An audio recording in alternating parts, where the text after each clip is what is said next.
Two pretty amazing places. One was Chennai and another one was Calcutta. How many people do you think live in, no, not Calcutta, where was I? Yeah, Calcutta. How many people do you think live in Calcutta? Have a guess. Lucas, what do you reckon? Do you know there's more people live in Calcutta in one city than all of Australia put together?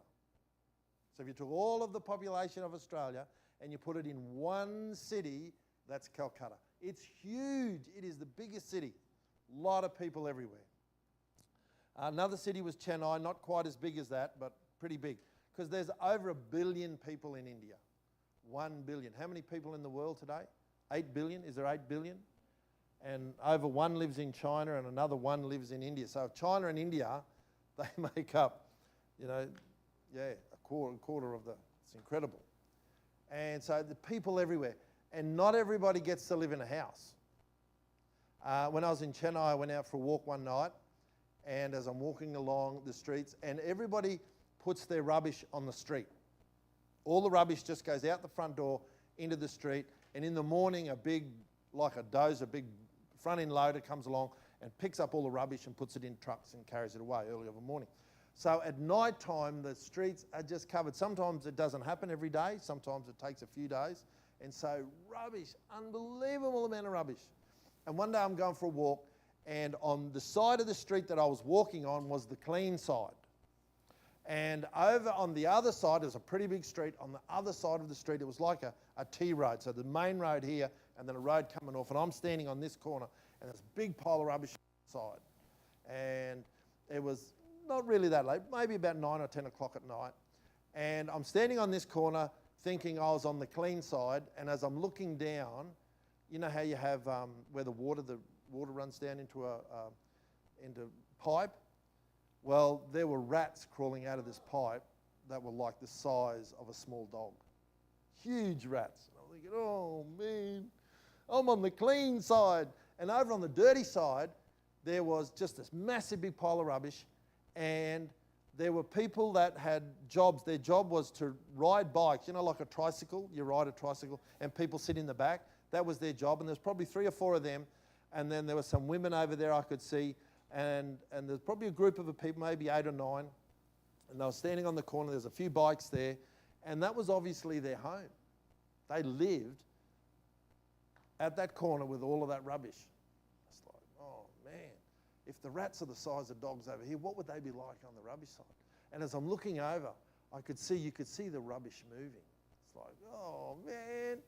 And just then, a big truck come around the corner and ran over half the rubbish. And then I could hear some screams and some talking and stuff, and these people went down into the rubbish and they pulled their children out of the rubbish. It was not rats, it was children in the rubbish. That's how the children kept warm. Luckily, I don't think anybody was run over by the truck, but it scared the people there for a bit. But that's a lot of people, that's how they live. It's really horrible. When I was in Calcutta, and poor people everywhere, so many poor people, and you'd see kids, Maya, your age. Maya, you'd be walking around and you'd have a little baby on your hip that might be a year old, not yours, but you'd be just carrying your youngest sibling, and you'd have, 3 or 4 other siblings. I've got pictures of, I didn't know I was doing the children's story, could have showed you pictures of this family at a train station. I got to a train station before my father-in-law Ken got there, and she was there begging for money, and she'd come to me, oh, please give me money.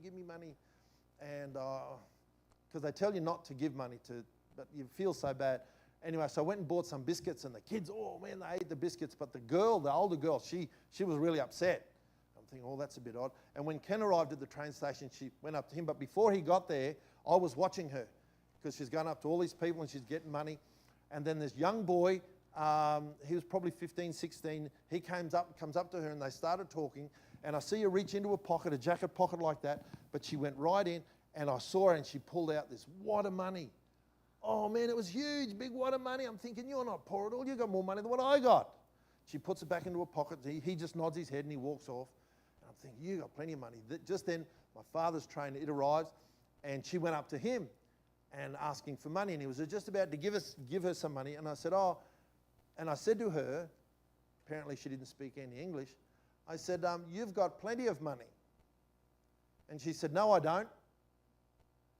Straight on, no, I don't. I said, yeah, in your pocket. And she pulls out the lining of her pocket and she said, no, I don't have any money.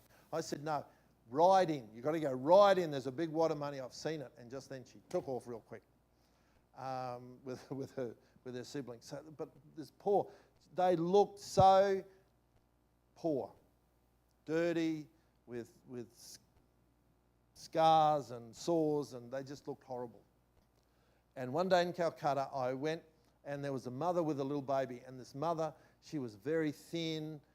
She was only young. She would have been only in her 20s, and she had this little baby, an infant, and she came up to me, and she said, oh, can you please, I don't want any money, but can you please buy me some milk powder? And I thought, oh, well, that'd be okay. Go and stop and buy some milk powder, nothing wrong with that. And so I went in, she was not far from a store, so I went into this store, and milk powder was quite expensive because she said she wasn't able to feed her child anymore. She didn't, because she was malnourished, she couldn't breastfeed her child, and the child was starving. So I went in, I bought some milk powder, and I gave it to her, and I thought, oh, that's my good deed for the day, done. And I walked down the street, and then I saw this street, and and I had my camera, not a phone back then, it was like a camera, and I thought, oh, there was something alluring me down this street. I thought, oh, man, if out here is this bad, down this street would be really, really bad. I'm going to go down this street and have a look. There was something just pulling me down into this street. And I was just about to go down, and then I heard this voice behind me say, oh, don't go down there. And I turned around, and there was an Indian guy standing there. He said, no, I wouldn't go down there. And I said, oh, why not? And he said, no, you don't want to go down there. He said, you really don't want to go. And he kept saying, you don't want to go down there. He said, it's too bad. You don't want to go down there. And I thought, and I said, well, why? And he said, well, look, I've seen you went and I saw you buy that milk powder for that lady. And I thought, you've been watching me. And I'm telling you, you don't want to go down that street. And so I didn't go. I thought, well, if he says not to go down, I'm not going to go down. And so that was all well and good. Until I learnt, because there's two things they say in India you don't do when you're a tourist, you go to India. You don't go down dark alleyways with people you don't know, because there are a lot of robbers that will rob you. And later on I found out that the way they do it is they have a lady planted at a store with a small child to get you to go and buy milk powder, which then they sell back to the shop. They keep a little bit of the money, and so it's a whole scam. And then when they know that you've got money, they then allure you down a dark alleyway, which then they rob you. It's like, whoa, was that lucky that I didn't go down the alley? No, it was God saying, don't go down there. Now, could that have been a guardian angel? Well, I don't know. But he saved me from going down in that alleyway.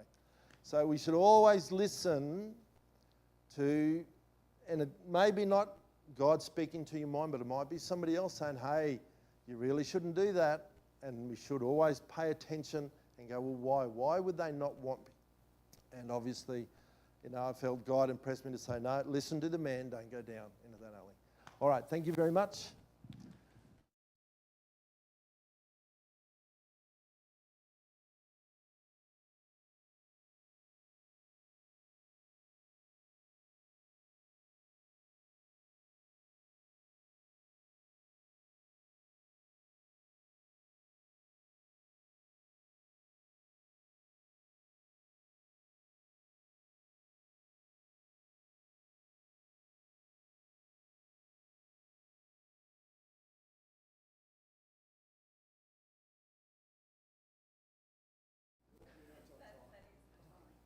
That one there.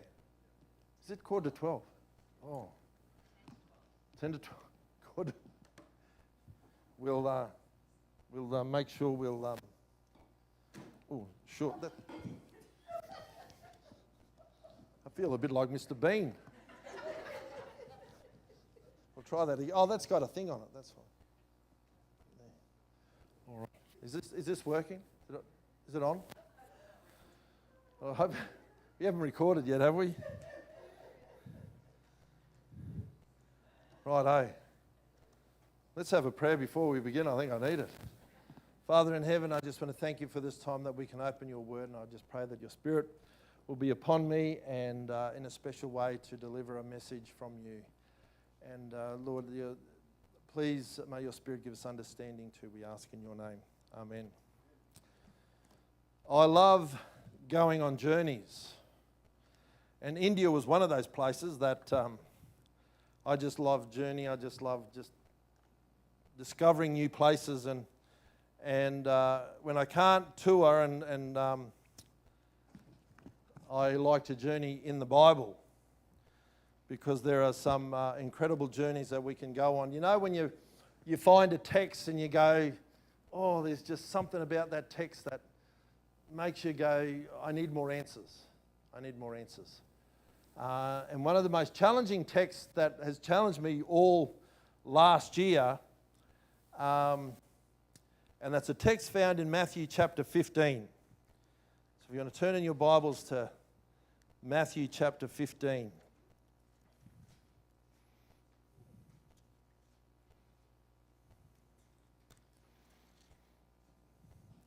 And now when we read our Bibles to gain understanding, there's, I always say there's three P's that we should go by. And now, Debbie, you passed the test the other day at the Bible study.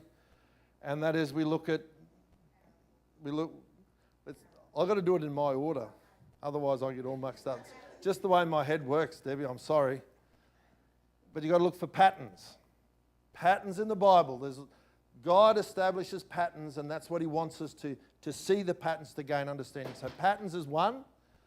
We're looking for parallels. You've got to look for the parallels. There's something in this story that parallels with something that Jesus is doing or saying. So you're looking for parallels, and you're looking for parables, the principles in parables, biblical principles, story. And this story is no different to gain understanding, but this one's challenging. It's really challenging. And in fact, a lot that I've read on it, I don't know, I've just never been satisfied. I've just never been satisfied with people's explanation of this text. And so let's read it. It's found in Matthew chapter 15. Matthew 15, starting from verse 21. And it reads, Then Jesus went out from there and departed into the region of Tyre and Sidon. And behold, a woman of Canaan came from that region and cried out to him, saying, Have mercy on me, O Lord, Son of David. My daughter is severely demon-possessed. But he answered her not a word. And his disciples came and urged him, saying, Send her away, for she cries out after us. But he answered and said, I was not sent except to the lost sheep of the house of Israel. Then she came and worshipped him, saying, Lord, help me. But he answered and said, Is it not good to take the children's bread and throw it to the little dogs? And she said, Yes, Lord, even the little dogs eat the crumbs which fall from the master's table. Then Jesus answered and said to her, O woman, great is your faith. Let it be to you as you desire. And her daughter was healed from that very hour. Now there's some really challenging things in there. And the most challenging one, of course, is Jesus calling her a dog. Now, in today, you don't do that. That's a horrible thing to call somebody. Why would Jesus be doing that? And some commentators say, oh, well, he was referring to, your best mate, companion dog that you have in your house. And it's like, no, that's still, no. No, why would Jesus be saying this? Even though it's not in the Bible, the Jewish people referred to Gentiles as dogs. Now, why would they do that? Now, it's not in the Bible. It's not in Scripture. But through tradition and other writings, we see that that's what the Jews did. They referred to other nations as dogs because they're unclean. They were seen as unclean. Now, I always say when we look at text, you never just take a text and not look at what's going on around to gain an understanding. Maybe there's something in the story before this one that will give us some indication of the context of what Jesus is saying. And it just so happens that in chapter 14, or even say at the beginning of 15, let's go 15, the beginning of 15, Jesus has a group of Pharisees that come up to him. Religious people. The overtly religious people.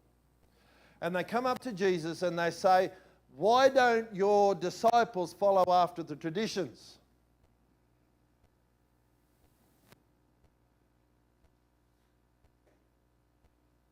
Why do they transgress the traditions of the elders? Notice they don't say, that's found in verse 2 of chapter 15. Notice they don't say they don't break the commandments of God, but they're breaking the traditions of the elders. By not washing their hands when they eat bread. They're not washing their hands. Every time you eat, you need to wash your hands. See, this was one of these bylaws that the elders had set up. And it's from, they sort of built it from a commandment that God had given, that the priest was never to go into the temple without first washing his hands and his feet. And upon that law, the Jews said, well, hang on, if we want to be really clean, before you eat anything, digest any food, you need to make sure that your hands have been through a cleansing. Not a hygiene cleansing, although that would be important, but hygiene wasn't a big thing for them. Not because of hygiene, but because your hands come in contact with things touched by Gentiles. So if you've handled money or if you've picked something up, a Gentile may have touched it. And so therefore, your hands are unclean because Gentiles are unclean. And so therefore, every time because the last thing you want to do is to have the uncleanliness of the Gentiles go inside of you. Now, is that what was going on? Well, obviously so, because Jesus goes on to say, well, hang on, it's not what goes into your mouth that defiles you, but it's what comes out of your mouth that defiles you. See, that's really interesting. Because, see, the religious people at that time were worried about the influence of the Gentiles. And they're so dirty that we want to be so holy, we need to be careful. We need to wash our hands before we eat to get rid of all that Gentileness off of our hands. Pretty ridiculous, really. But that's what they believed.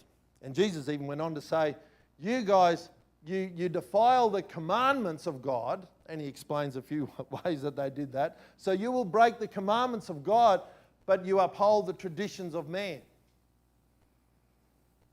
And that's not a good thing. God says you do not hold a tradition of man as equal as the commandments of God. But these guys are quite happy to break the commandments, but no, don't you break one of the traditions.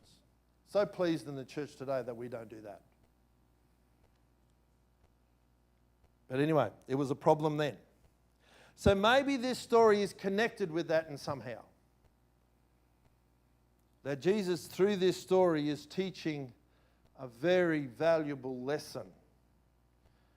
What do we know about the woman? Well, she's a Gentile. She's a Canaanite. The Bible says she's a Canaanite.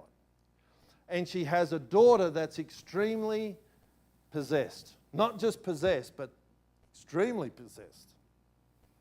How do children get possessed? Well, obviously because of the sins of the mother. We'll just put it down to that. Because of the sins of the parent, the child is now in possession of the devil. Her child is a possession of the devil. How would you feel as a parent? Knowing that you're the cause. You're the cause of your child now no longer has a life. And in desperation, she comes to Jesus. Why does she come to Jesus? Well, obviously she's heard that this guy can do it. If we go back in the story, we read about how Jesus walks on the water. Now, those that know their Bibles, Matthew doesn't record it the same as some of the others do. Because in the story, how it goes is when Jesus walks on the water, it was after the feeding of the 5,000. Jesus sends the disciples off in the boat, then he walks on the water. When they cross the sea, they end up at a place where they're met by two demons. Some say two, some say one, depending on which gospel you read.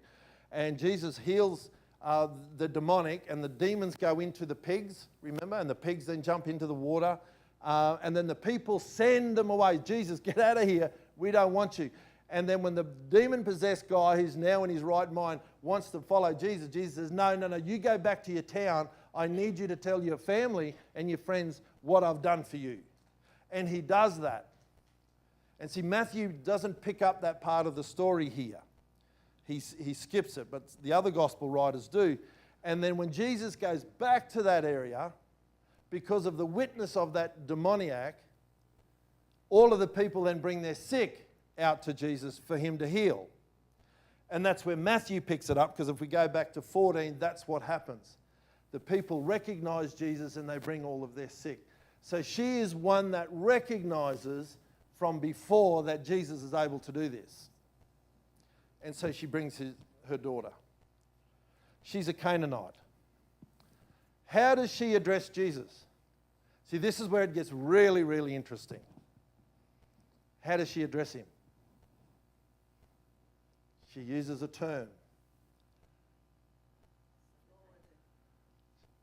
What does she say? Lord, Son of David. Why does she say Lord, Son of David? Only mentioned 6 times in the book of Matthew, where people use the term Son of David referring to Jesus. What does that mean? See, there's a key there. There's a key there. Why does she refer to him as Son of David? What does that mean? He's not just a good teacher, not just a prophet, but he is the Son of David. What does that mean? What is she recognizing? What is she seeing in him that a lot of others don't see?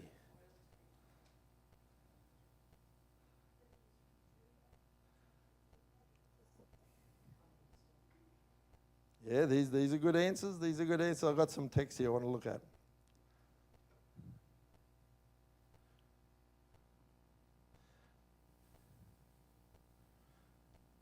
Let's look at a few texts.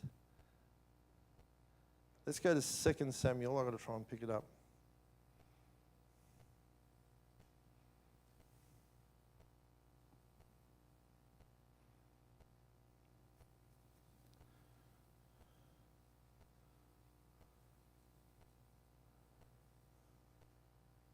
Well, let's go to Isaiah. Isaiah chapter 11 and verse 1. This is prophetic. I'm going to cut some of my verses down because we're running short on time.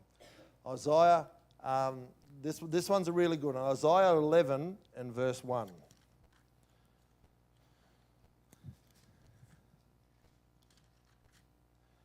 So this is prophecy.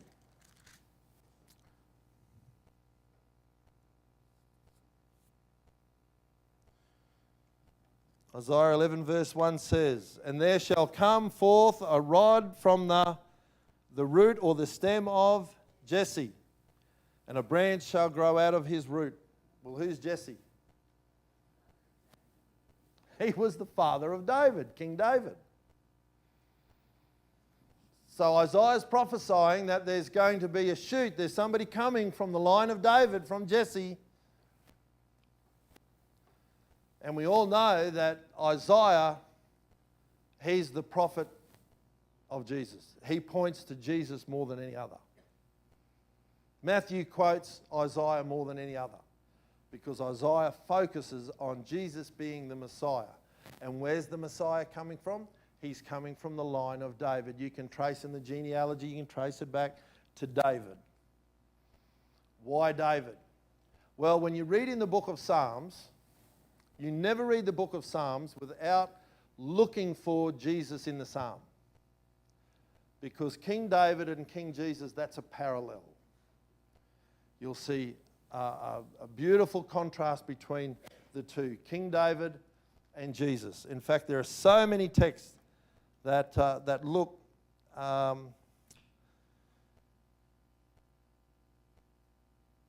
in Jeremiah chapter 23, verse 5 and 6. The days are coming, declares the Lord, when I'll raise up to David a righteous branch, a king who will reign wisely and do what is just and right in the land. In his days, Judah will be saved and Israel will lie in safety. Very similar to what we read in Psalms this morning. And his name by which he will be called the Lord of righteousness. So Jeremiah is prophesying. David himself talked about the Lord coming. So there's this line between Jesus and David, a Masonic line, that Jesus is the Messiah. She recognizes Jesus as the Messiah that's prophesied. How did she know that? How did she know that? A Canaanite woman.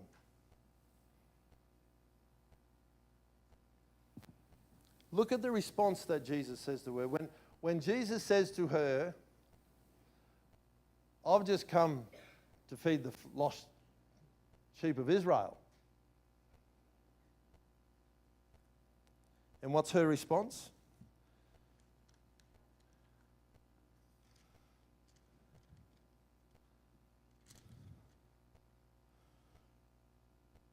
Was I not sent except to the lost sheep of the house of Israel? Is it not good to take the children's bread and throw it to the little dogs? Who are the children? Who are the children that Jesus is referring to? In chapter 15 and verse 26. Is it not good to take the children's bread and throw it to the little dog? Why would he say that to her? How would she know the meaning of that? How would she know the meaning? She's a Gentile. She's from Canaan, for crying out loud. Well, hang on, if she knows that he's the son of David, if she's recognized him as the son of David, she's no silly woman. She's quite intelligent. So Jesus is testing her. Who are the children and what's it got to do with bread? Is it not good to take the children's bread and throw it to the little dogs? Well, hang on, if I am who you say I am, well, hang on, I'm from the line of David. I'm here for Israel. You're a Gentile. What are you doing coming and seeking my help? Don't you know I'm here to feed my people? The children, referring to the children of Israel. But she says, yes, but even the little dogs eat crumbs which fall from the master's table. What is she referring to there? What does she know that so many of us today don't know? Yes, but even the crumbs, the little dogs eat from the crumbs that fall from the master's table. And then he says to her, O woman, great is your faith. How has she got great faith? I mean, what incredible thing has she done that shows that she's got great faith? Oh, she's a Gentile woman and she's come to Jesus. I mean, that'd take quite a bit of faith. I've got to give you that, yeah? But she persisted and bowed before him. Yeah, that's pretty good. Yeah, yeah. Who do you think was probably the greatest Canaanite in the Bible? If we were to think about the great Canaanite people of faith in the Bible, who would you put as number one? Caleb. Caleb was a Canaanite. Remember Caleb and Joshua? Caleb and Joshua, they were the only two that came out of Egypt and went into the promised land. They were the only two. Nobody else left the promised land, left slavery, Egypt, and went into the promised land. Those two. Now Joshua, he was the son of Nun. But who was Caleb? Caleb was a Kenizzite. He was a Canaanite.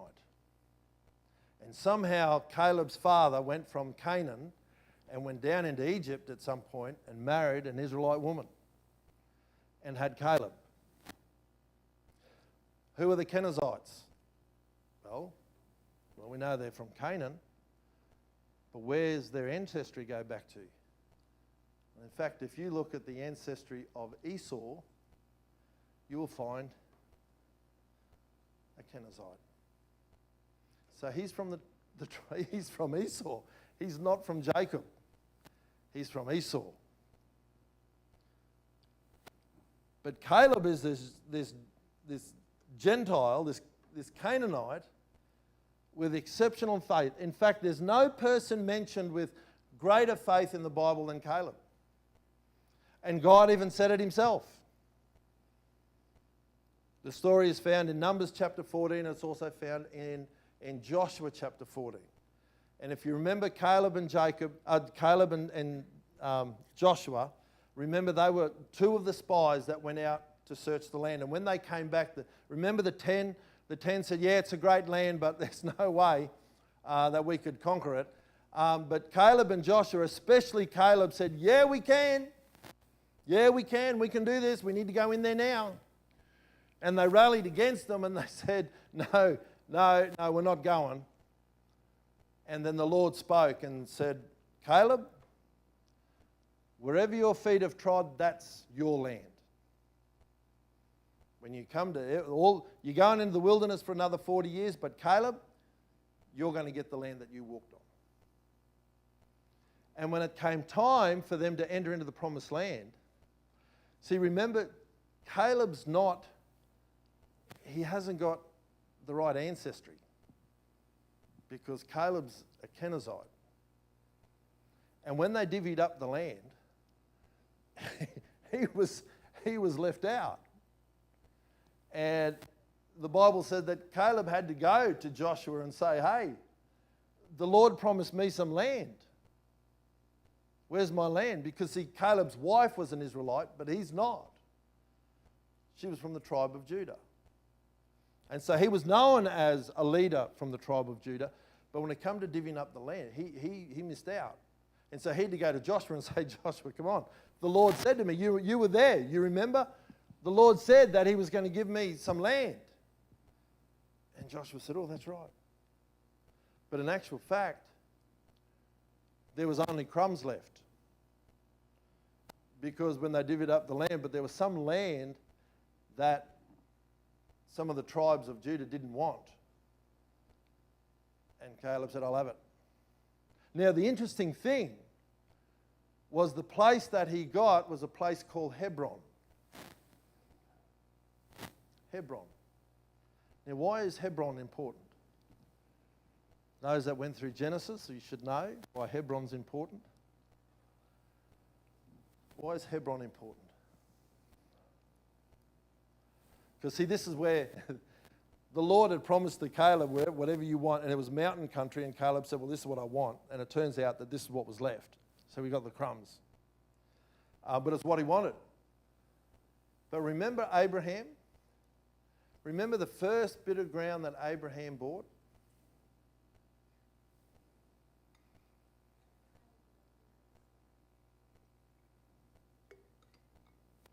Yeah. He bought this place where they had, where he buried Sarah.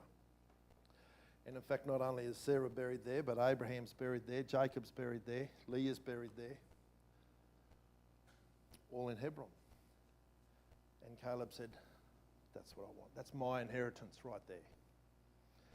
And see, the interesting thing that Caleb is saying as a Gentile, I have my inheritance here. Because what God gives, that's an inheritance. And in fact, in one story, you might remember the story, it's found in 1 Kings, about chapter 21, I think it is.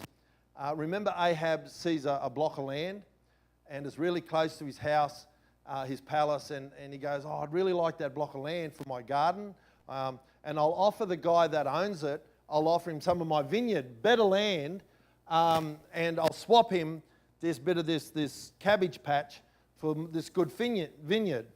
And when he goes to the guy and says, hey, would you want to swap? Like, I'll give you some really good vineyard for that cabbage patch to grow some vegetables near my palace. And the guy responds, he says, I can't give it to you because it's an inheritance. And God forbids that you give away your inheritance. You can't do that. Because that's the most disrespectful thing you can do, is to give away your inheritance.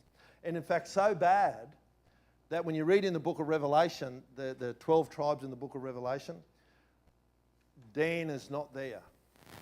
And you go, why is Dan not mentioned in the 12 tribes in the book of Revelation chapter 7? And all I can put it down to is that Dan gave away his inheritance. He rejected his inheritance and he actually moved to a different area and overthrew a different area north of in Israel. And he committed a lot of sin as well. But commentators believe because he gave away the inheritance that God had given to him, he gave it away and pursued other land. So he disrespected God in the inheritance. So God has cut Dan out of the 12. That's the only explanation that people can come up with, which sounds pretty fair. So this is what Caleb's saying. This is what the Lord had promised to me. It's my inheritance right here. And he wanted Hebron, not because it was good land. It wasn't good land. But because it had special meaning, because this is Abraham's first block of dirt. And I want to have Abraham's first block of dirt. If you're giving that away, I want that, because that has incredible meaning. Because Abraham was a man of faith. Caleb is a man of faith, great faith. So you can see the connection between Caleb and Abraham, where Abraham had to make an incredible journey for God to reach the promised land. Abraham never really reached the promised land, although he did own a little bit. But Caleb could see the value in that block of dirt. I want that inheritance. That's mine. That's given to me. The Lord's given that to me, and I'm claiming it. And so Joshua says, yeah, well, you can have it. If the Lord said, you can have it, you can have it. So here's a Canaanite declaring, this belongs to me. I have a connection to this land, to this inheritance. See, because the son of David, that whole is about an inheritance.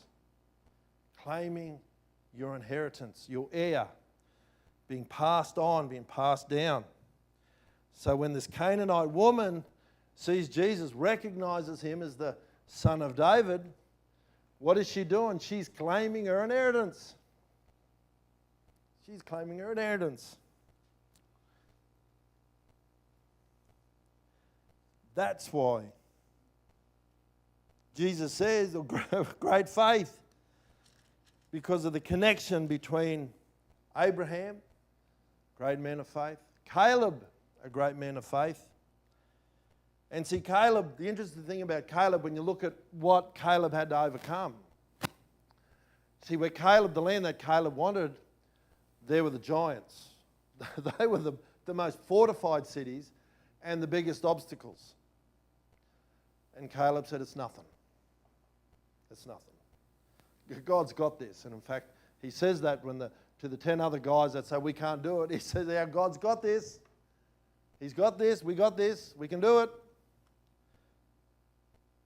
So then it comes back to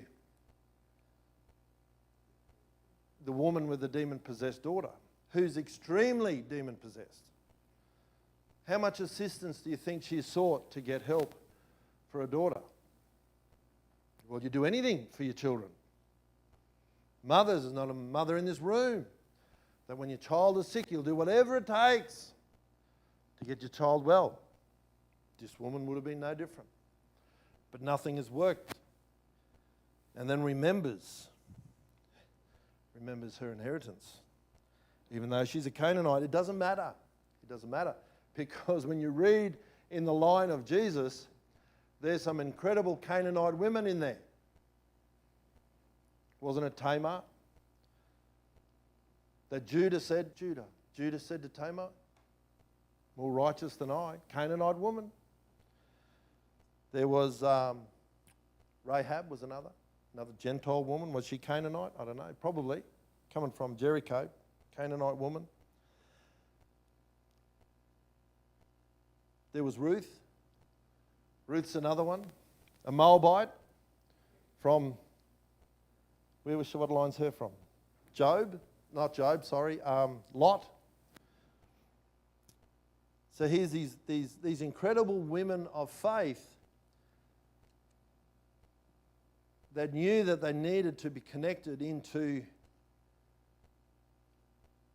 Jesus, into God, and that they have an inheritance. And that God, as the Son of David, as the Messiah, will not turn them away. And in fact, when you look at all of the other stories that's mentioned when people cried out, Son of David, for healing, Ellen White says some incredible stuff on it as well. Because with that phrase, Son of David, have mercy on me, because it always precedes it with, have mercy on me, O Son of David. And Ellen White says that when that phrase was mentioned, have mercy, Jesus was totally incapable of turning away. This is my paraphrase. But it was totally incapable of turning away without doing something to relieve that person's situation. Powerless. Can't turn away. Even if he wanted to, he couldn't do it. When they cried out that, have mercy on me, O Son of David. Really interesting. Have a look at that. And so when she cries out, Jesus, well, he couldn't do anything else but to help her. Because of her inheritance. You see, Caleb, he was left with the crumbs.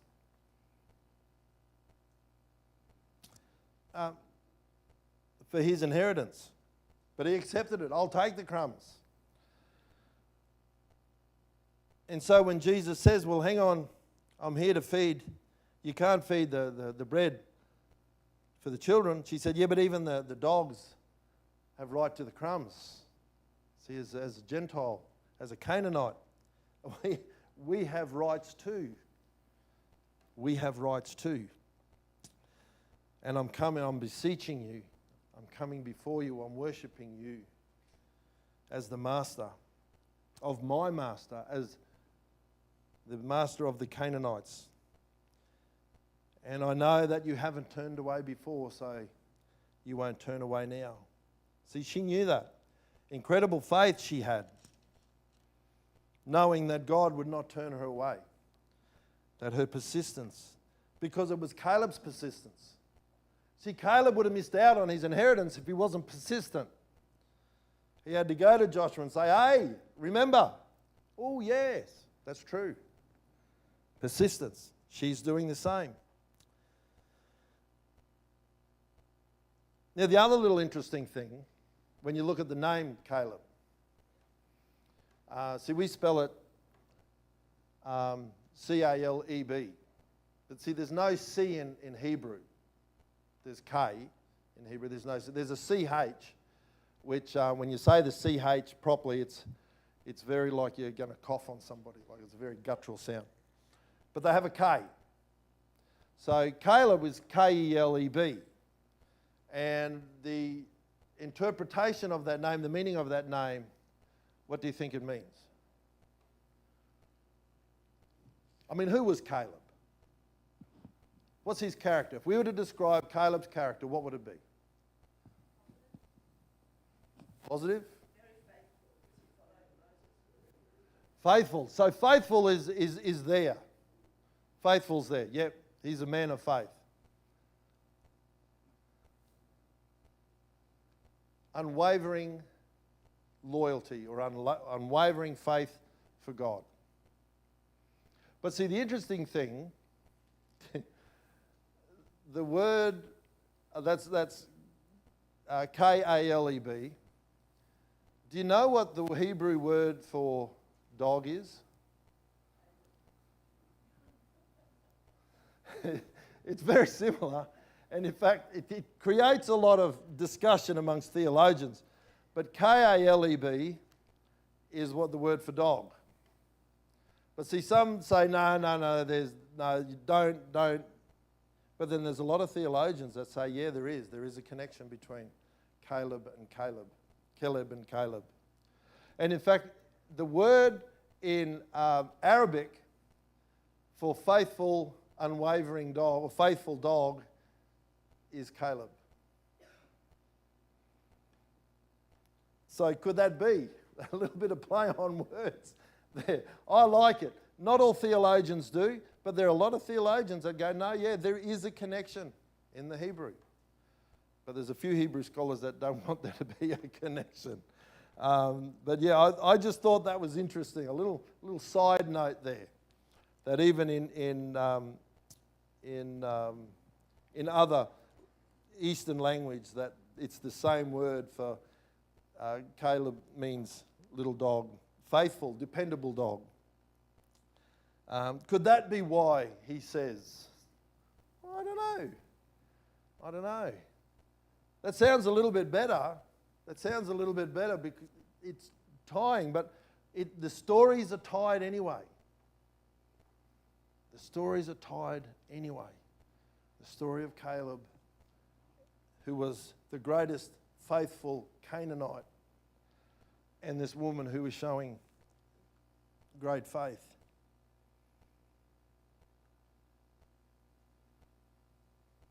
Being unwavering. So she showed that same character of Caleb as what Caleb showed. Unwavering. He didn't waver. When he went in there, he came back and he said, we could do this. He never changed his story. And in fact, the other 10 leaders and the leaders of Israel, when God had said, no, you're going in the wilderness for 40 years because we could have done this and you didn't, they then said, oh, no, all right, no, we'll go now. No, too late. You go now and you're going to be destroyed because you're wavering. And you've got to not waver. What would have happened if she had wavered? What would have happened if she went, oh, you know what? Maybe I'll wait for tomorrow. Maybe I'll put it off. Maybe he won't. Maybe he'll be like the disciples that said, send her away.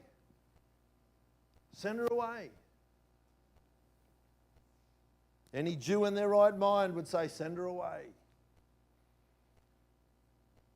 But she was unwavering. Didn't matter what the people were saying at the time, how people were hindering what she wanted to do. See, that's Caleb. Caleb was unwavering. No, we can do it. God can do this. I know He can. Because He's promised us. He's promised us that if we go in, we will conquer it. That He will free us. See, the whole story, that Exodus story, is God taking people that are enslaved in captivity and bringing them to freedom. And God wanted nothing more than to take them straight from Egypt and put them straight in to Canaan. That's what He wanted to do. But because they wavered, they had to die in the wilderness. Had to wait for another generation. See, she couldn't wait for another generation because her generation was possessed and needed freedom. And she recognised that she couldn't waver. She had to just go full on because she knows who she believes. And she knew that God would not turn her away. Just as He didn't turn Caleb away, that God remembers. And she was claiming her I believe she was claiming her inheritance from the one who gives. So the lesson for us, do we waver? How wavering are we? How much do we, or is it possible? Should I do it? Should I not do it? Is God able to? Would God want to? I think that's probably the bigger one than we doubt whether God would want to. If I were to head in this direction, what if God doesn't head with me? See, at this point when Caleb goes in, he's 85 years old. He was 40 when he first went there, but now he's 85 and he says, I'm as strong now as what I was back then. I'm as strong now as what I was back then. Unwavering. See, his age, he didn't waver with his age. Did Abraham waver with his age? No. I'll go.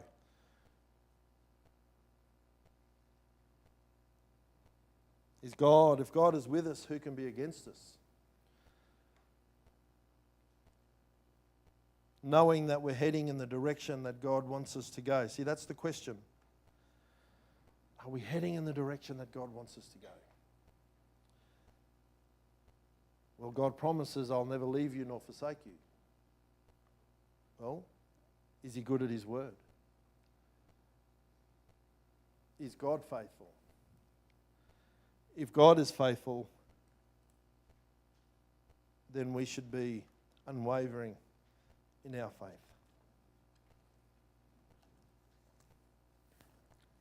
Let's sing our last hymn, which is, we'll have a prayer first and then we'll sing our last hymn. Father in heaven, I just want to thank you for your unfailing love towards us and your faithfulness in your word, where you say that